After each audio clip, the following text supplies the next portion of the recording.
In Texas, the CARES Act has been enforced and not enforced. There has been no uniformity across the counties or even within the counties from one judicial precinct to another. Some JPs, some Justice of the Peaces, enforce the CARES Act very strictly and properly, uh, and some JPs simply refuse to enforce it or maybe could use some more information about how to enforce it.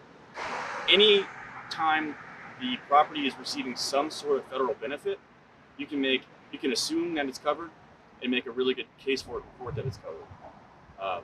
But that's not easy to do.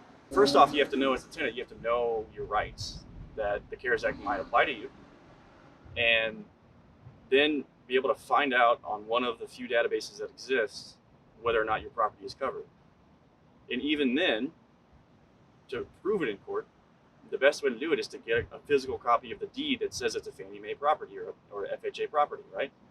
So it's hard, and that burden is on the tenant, which is another reason why it goes unenforced a lot, because that's a pretty heavy burden.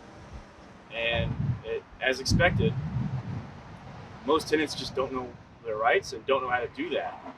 And so when they get to court, they're unprepared, and the judge, rightly or wrongly, will decide for the landlord just because the tenant didn't meet their burden of proof.